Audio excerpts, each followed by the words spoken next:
site. So today we're going to talk about rapid rehousing. And like I said, we have experts on our panel that have the knowledge and, you know, to be redundant, the expertise on this matter.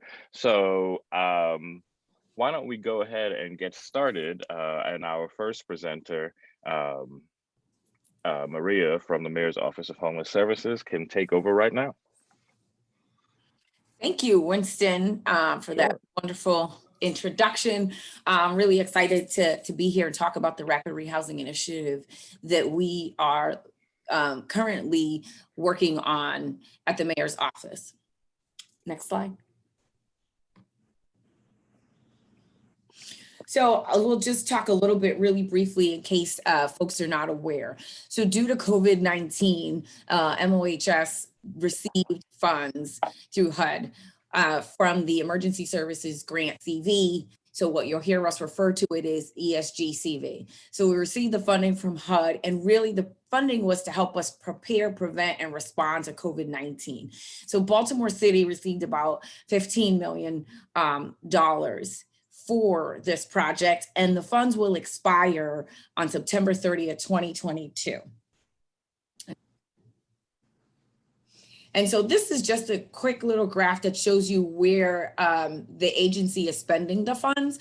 I think what's really important and what we're talking about today is that, you know, a good chunk of the money that we received, about 46%, we are actually reinvesting it into rapid rehousing, and that's what we'll be talking about today. So somewhere in the neighborhood of $7.2 million is what we're spending.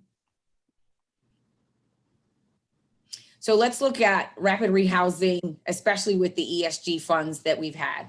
So really, rapid rehousing is us completing a housing search within the private market to be able to have clients lease between them and the landlord for a house. The other thing that we're offering with rapid rehousing is case management and services to really help the clients increase their income and work on financial assistance, because at the end of this, we're hoping that many of our clients will be able to maintain full rent and a lease through this process. What we looked at when we were implementing this program is how long of a subsidy could we provide clients with that would be also very helpful in getting them to be long-term sustainable. And so what we're hoping to really do is somewhere between 18 to 21 months worth of rental subsidy. And this is all dependent on the date that the client actually gets enrolled in the program. So of course, you're going to have access to robust case management services. We are going to be providing additional resources to make sure that we are eliminating any barriers that will would be created in getting clients housed. So nationally, what happens with rapid rehousing is that it may not work for everyone within the system. So we're not sure if we're going to be able to have 100% success rate. But nationally, what folks are seeing is that about 80 to 85% of participants will be successful with rapid rehousing. So if they're not successful, it doesn't necessarily mean that the intervention didn't work. It just could mean that there are clients that were enrolled in rapid rehousing that for some reason or other have situations that will not allow them to be able to sustain the rent beyond that. So for those that rapid rehousing do not work, it means that we could try again, or part of the work that we need to be doing with the case management services is figuring out what is the best intervention for the client once the program is ended. Next page. So I think a couple of the things that are key takeaways from this conversation is that we want to encourage clients to accept rapid rehousing. Especially because other options that we have currently, like permanent supportive housing, take a longer time to actually get into it. So at least this allows us the opportunity to follow our mission of housing first and getting clients housed and making sure that we work with clients to be sustainable. The other thing that's important from this is that Baltimore has done rapid rehousing in the past. I think this is a little bit different because we've really focused on figuring out ways to create more longer subsidy. I think in the past, the subsidies were shorter. So of course it takes more time to really get clients prepared. The other thing is that MOHS has been working very hard to collaborate with the Department of Motor Vehicles and the Social Security Administration on ways to really speed up the process on getting clients the identification that they need to actually rent the units. And of course, as we mentioned, we're looking to hopefully have subsidy 18 to 21 months. The other thing that we're really hoping that we'll get out of this is that rapid rehousing could be a bridge to the permanent supportive housing for those clients who are eligible for permanent supportive housing, because we also know that there is a criteria and a list for PSH. So participants can always accept rapid rehousing while they are still pursuing PSH if they are available. The other thing that we've been working on really hard too is that there are other rapid rehousing programs currently within MOHS that are not funded through ESGCV. And what we've done is work with our current providers who are doing rapid rehousing to figure out ways to modify the program so that it could come close to ESGCV. So the idea is that we want all of our rapid rehousing programs to provide a longer term subsidy for clients. It helps to have, consistency across the programs and limit some level of confusion about which program clients should be asking their case manager for. Next slide. So case managers, right? So we really have been working with our case managers to, especially those case managers that are in the hotels and in shelters, to really help clients complete their pre-matched documents, which is the client consent, the homeless history, and of course, the self-certification for COVID-19. Next slide. The other thing that was really important during this process is looking at a temporary suspension of coordinated access from a prioritization, because again, the funds that we're using to do rapid rehousing are tied to COVID-19. And so the priority is to make sure that we are decreasing the spread of COVID-19 while making sure that we are housing as many folks as we can. So in light of that, we've worked with the Continuum of Care Board to temporarily modify those things. And it's 3 prioritizations. Next slide. So the first one is looking at households who have at least one COVID risk factor that is specific to the COVID guidance. Next slide. And here's the COVID risk factors that we're going to be looking at to help the prioritization. So clients 50 years and older, and then clients who have one or two of these medical conditions that qualify for that. And of course, our last risk factor is a homeless history. Next slide. We can go through this one. Next slide. Next slide. So how are we making sure that we are getting clients eligible for rapid rehousing, and how are we monitoring and tracking that things are working? So what we've implemented that's also been a little bit different is that we're attaching all of this from both sides. So we are working with the case managers at the respective hotels and shelters regularly every week to go through the roster and figure out if every client who is eligible has been able to complete all of the necessary paperwork to be able to become eligible for rapid rehousing. So we go through that every couple of weeks. We review that. We look at what are the barriers and the challenges, and we try to work on it. On the same token, we're also working with the housing providers that have been selected to provide housing services to clients.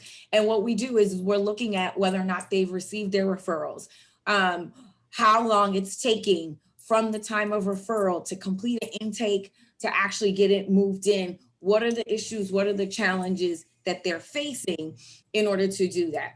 The other thing that's really important as we look at case management is early on identifying clients who may be eligible to transfer for PSH, because what we want to know early on in the process is who's eligible so that we can start the process of transfers. There's a couple of ways that clients can get transferred to PSH. One is it could be through the provider directly making that recommendation, or it could be the client doing that. So really our goal is to be making sure that we are working with providers every step of the way on what are the challenges, what are the issues, with our goal of making sure that we get all clients housed. So I think what I can say is that as of today, we've already made 136 referrals to housing providers. So I think we are on track for our 155 target for ESGCV. That doesn't mean that we are not making referrals for other rapid rehousing programs. We are continuing to do that. Additional resources that we've added for rapid rehousing. So we've worked with the Journey Home to really identify additional funds to create a flex fund opportunity for all of our providers, because we know that with the ESG funds, there are a number of things that are important to a client moving in that is not allowable through ESG. So we were able to raise over $600,000 to be able to provide additional resources. And those funds can be used for security deposit, furniture, utility deposits, anything that we believe will create a barrier to a client signing a lease and getting housed and moved in. So really excited about all of the work that the COC and MOHS has done to really raise all of those funds to get clients housed. Next slide. So really, I want to thank everybody for being part of this and hearing about it. I'm really excited about rapid rehousing and really would like to hear any questions that you have at the end of this. Thank you, Maria. We have one question in the chat right now that I think you might be able to respond to. Is the city's rapid rehousing program only for people being referred from shelters, or which individuals' families are eligible? Yes, so I think that initially when we created the program, we were working on making sure that we can get clients out of shelters as quickly as possible. That is a priority. However, we are getting referrals from clients who are not in the shelters when we are going through. Again, we are looking at that prioritization that we have, and we're going through that. So we have made referrals for clients who are not in shelters in other arenas. And again, I think it's also important to remember that ESGCV is not the only program that is accepting rapid rehousing referrals. So we are making referrals for all of our other programs, and we are looking at everyone who is eligible, who is meeting that prioritization, and we're making those referrals. Great. There are a couple of questions bubbling up in the chat. I want to turn this over to Janice Miller. We will be responding to all of these questions either during the event or after the event. So please continue to ask questions in the chat. And without further ado, I'll turn this over to Janice Miller. Thank you, Winston. And thank you all for being here today. I am just trying to, there we go. So House of Ruth Maryland is the designated victim coordinated entry site for the city of Baltimore. So whereas if you are experiencing homelessness, you go through the city's coordinated entry system. If you are experiencing homelessness and experiencing intimate partner or sexual violence, you would likely go through the victim coordinated entry process. Safe Homes, Strong Communities is the name of House of Ruth's rapid rehousing program, and that's what we'll be talking about today. So just a little bit of background for those of you who aren't familiar.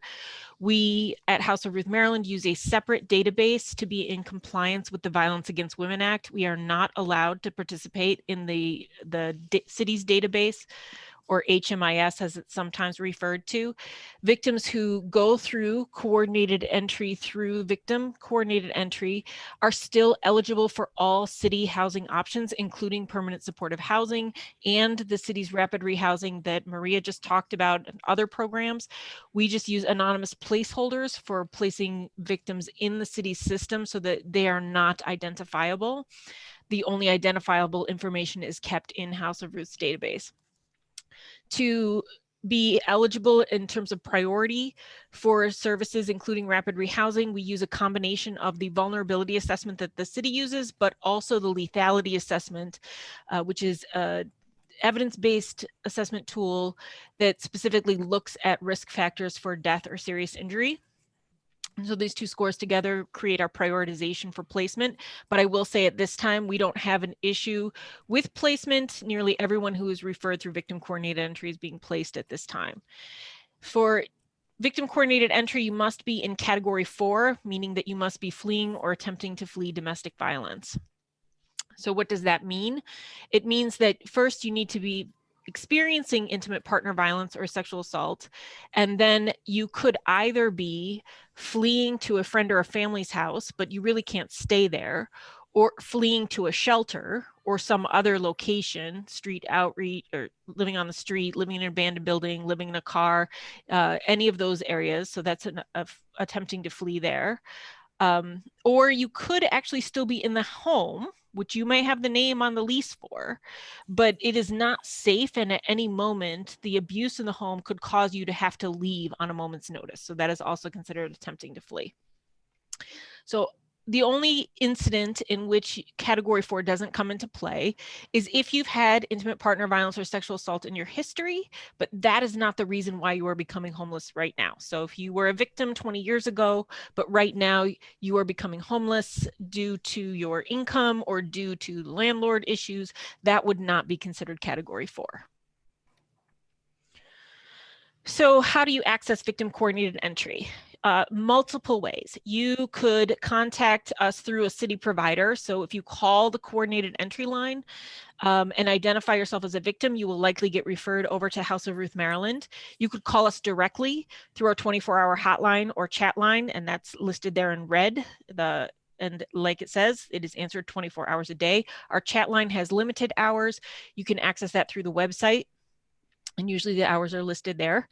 You could also be referred in the course of other program work. So after an incident of domestic violence, the police arrive at the scene, they conduct a lethality assessment, and they may refer a victim to us. You may show up at the North Avenue Courthouse to get a protective order. You might be referred through that venue. And we also have fully bilingual services in Spanish at our Highlandtown office, and you might be referred through that area, through that venue. So what do we offer? So at House of Ruth, we offer assistance with diversion. So if we can assist you with getting your locks changed, filing a police report, or getting a protective order to have your abusive partner removed from the home, then you would be allowed to stay in your home. If you're just looking for assistance with meeting your basic needs, food pantry services are available, transportation to housing services, and access to our emergency shelter is available. We also, which is not on this list, but now have the ability to provide assistance with utilities and also some eviction prevention funding, which comes through the ESGCV as well. The housing assistance, we do that vulnerability assessment screening. We can help pay for moving expenses. We can place folks either in the city's coordinated entry process, or we could place through House of Ruth's coordinated entry for rapid rehousing. And then our Safe Homes program, the rapid rehousing program, does provide rapid rehousing, trauma counseling, and workforce development. So assistance in increasing your income. And our Safe Homes Strong Communities program is funded by more than just ESG CV dollars. So I wanted to make that clear to folks. We have multiple funding streams that fund the rapid rehousing program at House of Ruth. So in addition to COVID specific funding, we do have continuum of care dollars. We have regular emergency solution grant funding, and then we have some private dollars that also assist us with being able to place families. All in all, about 170 to 180 over the course of the year. The families and individuals receive the rental subsidy. They receive the assistance with transportation, with the moving expenses, with connecting to workforce development. We also have service coordinators available who work as little or as much as is requested by individuals in the program to help navigate systems and remove barriers. Typically, during the pandemic, we've lifted some of the restrictions on how much rental assistance is available because we understand that it's taking a little bit longer for folks to get employed. and self-sufficient. So we do have a little bit of flexibility there. And we have virtual workforce development sessions through Maryland New Directions on site, as well as the option of meeting either in person or virtually with the service coordination team and with our therapists. I would like to just take a moment to talk about the intersection with COVID.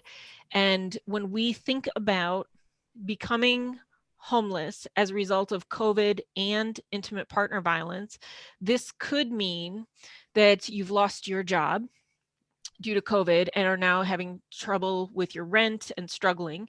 It could mean that as a result of being quarantined in the home, the abuse has escalated. And so that is COVID related, and you now need to relocate because it's not a viable option for you to remain in the home. And so that may be us preventing eviction and relocating you, or it may be you just starting over as rapid rehousing. But you accessing our services don't need to know all of that.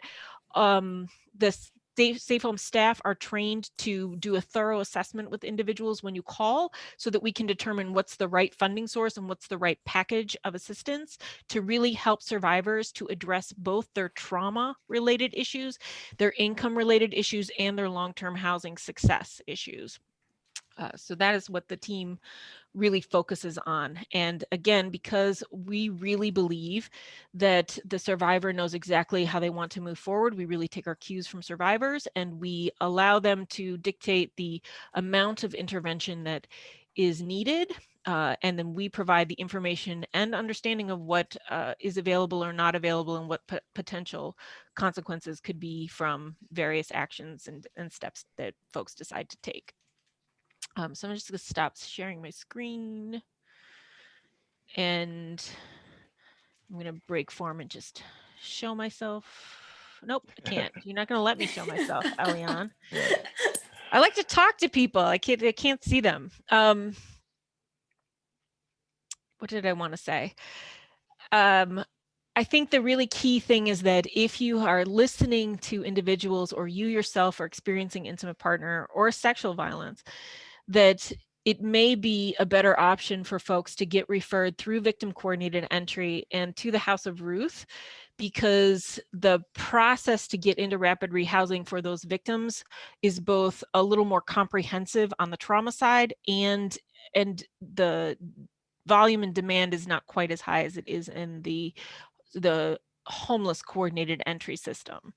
So in that package of services that I just described, we're really able to move people a little bit faster, and it also then frees up some of the space in the homeless coordinated entry so that we can serve more people across the city of Baltimore overall. Thank you. That's great, Janice. Thank you for sharing all that information. I'm really excited about the questions that are showing up in the Q&A section. There are some things that I won't, there's some personal information in here that we can that we can address offline. And certainly some of the questions will get answered as we go along. And then, like I said earlier, this is being recorded and will be available online shortly after the event. And we will also be addressing all these questions. So please stay tuned for that. Right now, I'd like to turn it over to one of the newer organizations that have joined the service provider list in the continuum of care with the Mayor's Office of Homeless Services, Times Organization, and Dervatu. I cannot pronounce the name, but I'm going to ask you to introduce. Yes, can you introduce yourself and go ahead with your presentation? Thank you so much. Sure, I'm just going to quickly share my screen. Awesome. So hello, everyone. My name is Dervatu. I am a case manager with Times Organization. I'm just going to go ahead and get started because I know we don't have too much time. Let me hit present. All right, so there are a number of things that I wanted to go over, mainly my experience as case manager with time. I'm going to go over what coordinated access is, documents that are required, the next steps after you submit your application, misconceptions that we've noticed, and also how time ensures client success to the best of our ability. So coordinated access is the system that we use to apply for housing for clients. There are two parts to it. The first is the housing assessment. It is a pretty lengthy assessment, but you can get through it with your case manager. And then the second portion is match readiness. Match readiness is the portion where clients share their unit preferences, such as minimum number of bedrooms they would like, if they require a unit to accept pets in that unit as well. So just to give a little more information about match readiness. So once the housing assessment is completed, you can get ready to complete the match readiness portion. 3 documents are necessary in order for you to submit your housing application. As Ms. Maria had mentioned, those documents include your coordinated access consent form. The second one is the COVID vulnerability form. So that form hits on the risk factors that would make certain clients more vulnerable to the virus. So what you would need to do is count those number of risk factors. Again, that would be age, more specifically 50 years or older, and any other factor that would relate to you, and total that number up. And your case manager will include that number in your application. After that, you can also sign, what's required is you will sign a homeless history log. So the mayor's office requires up to 3 years of your homeless history. So let's say your homelessness began about 5 years ago. You would just need to provide a history of the 3 years that you've been homeless. Make sure that that information is up to date and ensure that there is no gap in between each location that you share with your case manager. And we also include the client's current stay. So for clients that are enrolled in our program, we include time organization in their application. So there are other documents that are required, but if you don't have these documents ready by the time that the rest of your application is ready, you can still submit your application. But make sure that you are still, applying for these identifiers and income verification, or making sure that you retrieve this information so that by the time that you are matched, hopefully, all of this information will be ready. So that would include identifiers, birth certificate, state or photo ID, and also social security card. And the next portion is the income verification. So there are a few ways that you can provide verification of your income. That would include an award letter, whether that's from TDAP, TNF, SSDI, or SSI. If you don't have that information, or if you don't receive those services, you can also provide employment verification. That would include any pay stubs that you receive. And then lastly is the self-certification of income. That would include information like I mentioned earlier, but if you don't receive any income, you can still put that information down on this form, on the self-certification of income form. So I hope that was clear. And then the next steps, what happens after you submit all of your documents and once you're ready, is that your case manager will wait to hear from the mayor's office. If you are matched with a program, you have options to either accept or decline an offer. So, you're not obligated to accept, but you're highly encouraged to do so because there's no guarantee of when you will be offered another match. If you do decline, you'll get placed back in the pool for future considerations. But if you do accept, what will happen is an intake will be scheduled for you. It will either be in person or over the phone. The majority of the intakes that I've noticed have been over the phone, but it could be either or. After that, the housing coordinators or the specialists will help you locate a suitable unit. And following that, you'll be able to eventually sign papers and eventually move into another unit. Now I want to go into the misconceptions and fears. These are some things that my colleagues and I have noticed among our clients. The first one being clients fearing that they will become homeless or kicked out after the 18 to 21 month period. So the reason I included this is because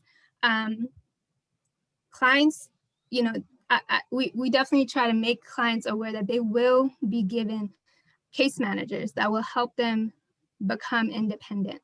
And that's really essential because those case managers, they can help you find a job if that's necessary or apply for different income-based services. So the goal is to help you become independent and support yourself after you take over the lease following the 18 to 21 month period. And also during that time, they would encourage you to save money. They would help you budget because during that time period, you can save, all the money that you receive. So that's the goal. The goal is to end homelessness. So, that shouldn't be a fear if you're actively working with your case manager and actively, trying to save money over time. The second one I wanted to address was the fear of unreliable case managers. So these are case managers in the new unit. That's the case managers I'm talking about. So the case managers that my team and I have worked with have been excellent. They've been maintaining communication with us. They ask for information from the clients and us as deemed necessary. So they've been quite reliable. The third thing is fear of never receiving a match for housing. That question comes up mainly from the population of clients that have been homeless for quite some time, or for those who applied for housing, years ago and are still waiting. So, just based off of the amounts of funds that the city has received, clients are more likely to receive housing offers. Of course, it's not guaranteed, which is included in that CA consent form. It's not guaranteed that you will receive housing, but there's a higher likelihood that you will. And lastly, there's a fear, among a few clients of where they will be housed. Some clients have received offers with programs and they believe that they're going to be housed in that program, whereas in reality, that the individuals within that program will help you locate a unit of your own. Okay, so they're not actually being housed in that housing program. The folks in that housing program will help them locate a unit of their own. So I hope that was clear. And lastly, I wanted to touch on how time ensures client success. The first is we try to do our best to build rapport with our clients by building healthy professional relationships and also creating plans and goals with our clients. And that's really important because, we need to build a trustworthy relationship. The next is we remind clients about their upcoming appointments with us, as well as with intake specialists and housing coordinators. We emphasize timeliness. That's really important, especially for individuals who want to include minors in their application. We really, try to encourage clients to be as timely as possible because there's only one intake specialist for families that have minors. And, it's really, we don't want you to jeopardize your opportunity to locate a housing or delay your opportunity. And also we encourage clients to prepare questions to ask their intake specialists. This is your opportunity to ask as many questions as you would like. There's no reason why you should keep anything inside. Make sure you understand, what the next steps are, any questions that you may have. And lastly, we maintain communication with intake specialists and housing coordinators, and that's to ensure a smooth transition from our facility to the new unit that the clients select. Okay, so I'm gonna stop there if there are any questions.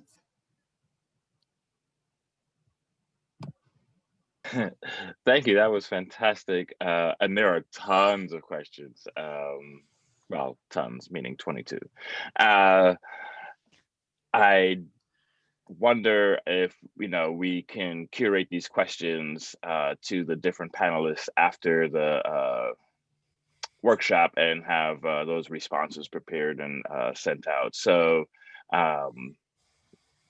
we're at 10:42 now. We have one more fantastic presenter, Kayumba, and I'll let them introduce themselves and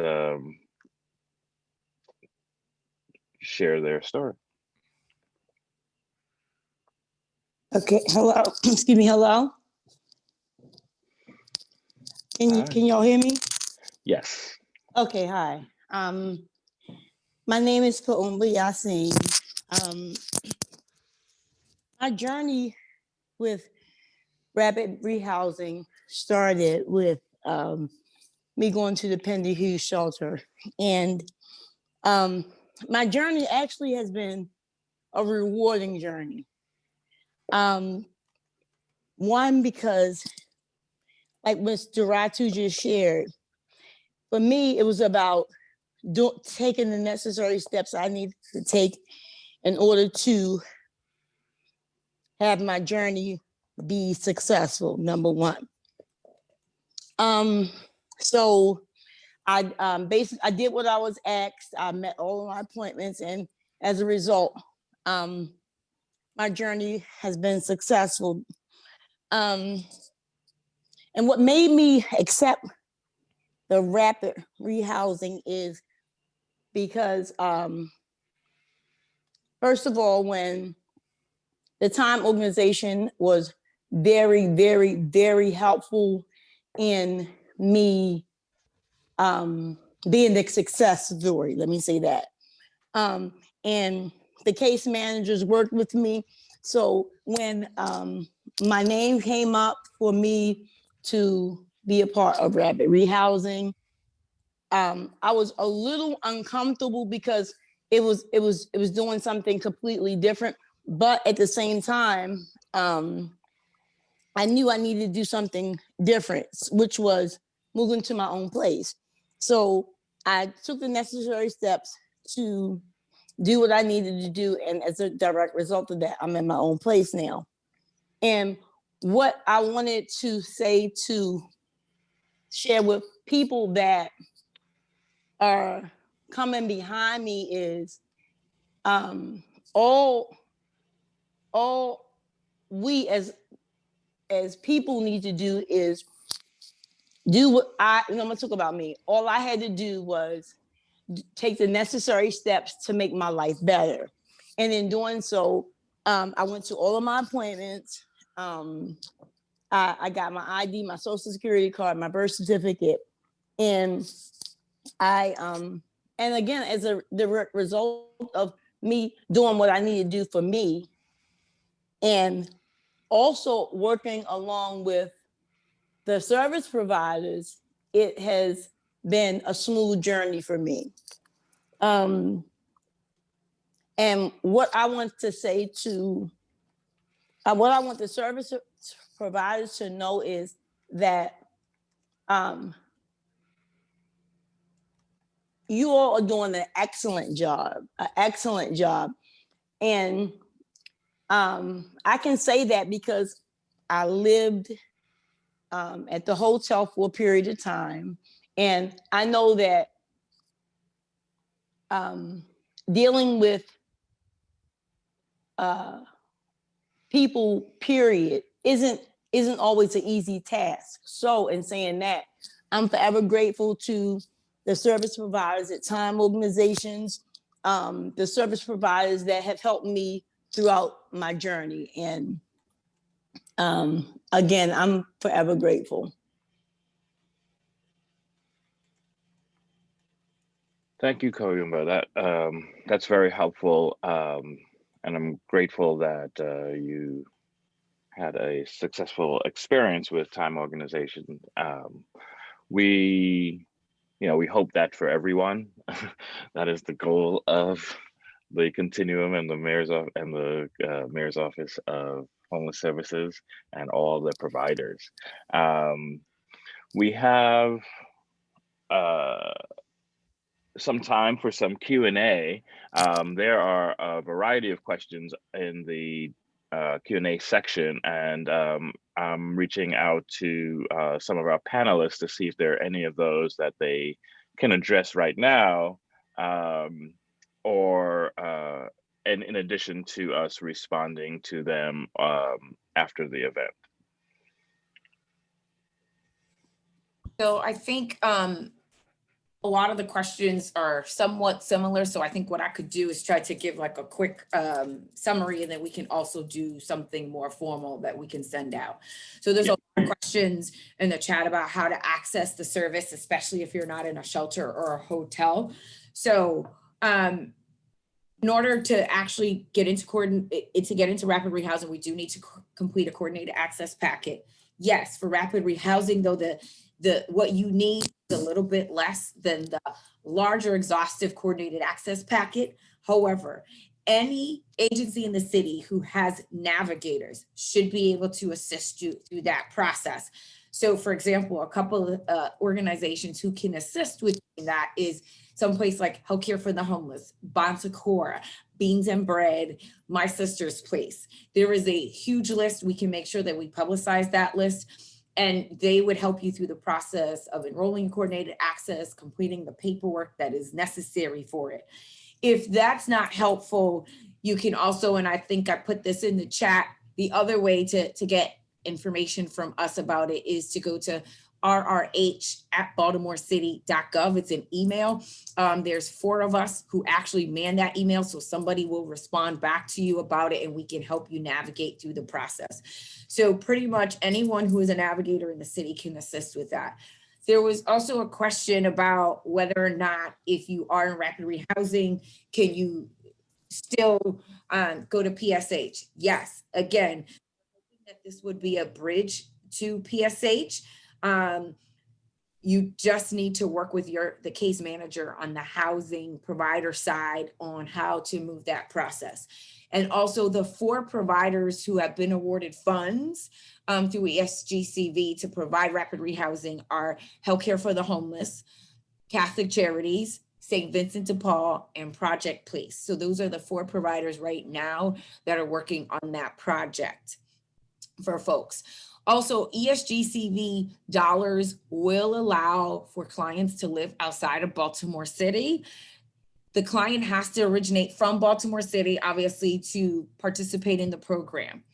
The caveat to whether or not you can live outside of the city all depends on your housing provider. If they are still able to provide case management services for you in the county or other location, then that is something that you would work with your provider on to make sure that happens. If not, there's also the option for them to see if there is another program in the county that's eligible for you to transfer into their services.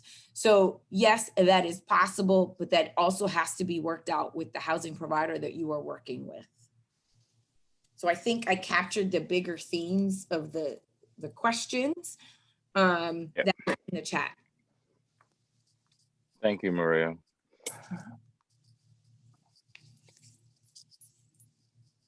And I see Doratu's been answering some questions in the chat also. Maria, could you answer the question about if old warrants would make somebody ineligible for rapid rehousing? So that's actually a very good question, Janice. I think that I don't want to say no to rapid rehousing because we do have other resources that would help folks with that.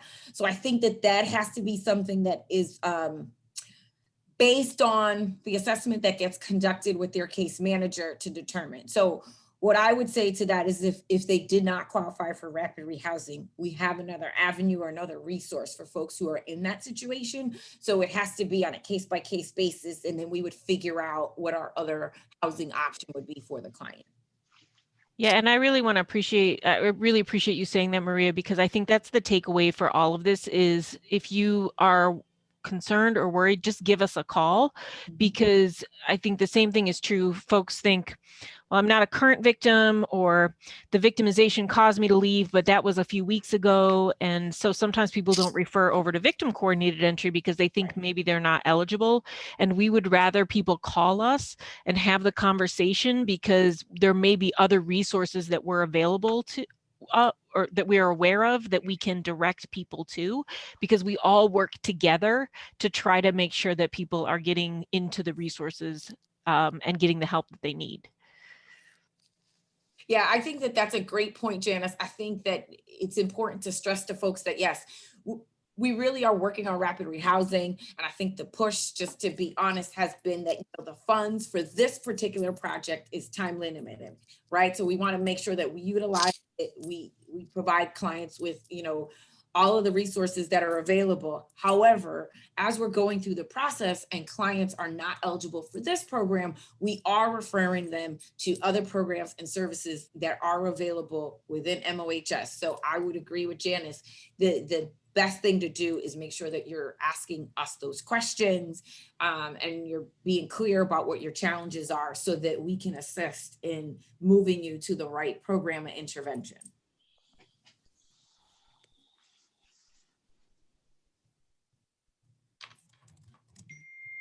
I'd like to thank our experts for those great answers. I think we have a few more minutes. I'm trying to,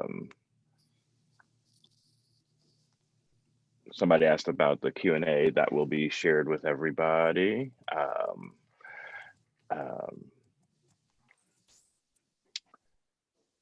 I think one of the questions that might be of interest is whether or not accepting rapid rehousing help would make one ineligible if they're on the Section 8 waiting list. Like, does one have to give up their Section 8 in order to accept rapid rehousing help? I think that's a really good question. I would have to get back on that. Because if you're already enrolled in that, I want to make sure that I give the right answer. So can we just, Eliana and Paroma, can we just figure out who asked that question so we can make sure we get back to them directly on that? Sure. We have all the questions and we will be compiling them and sending out a fact sheet after this event, probably next week. Right. I'm just going through the question box here.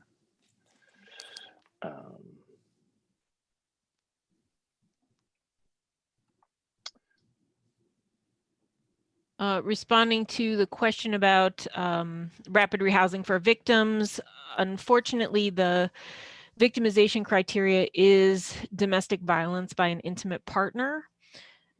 We will also accept sexual violence victims, but violence between family members is not a criteria.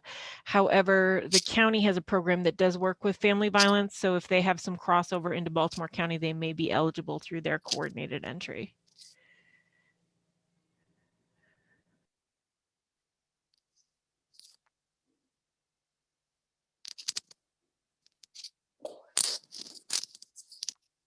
There's one question, could this money, the ESGCV, be used as a bridge to get people into HABC units faster rather than wait weeks to get them housed?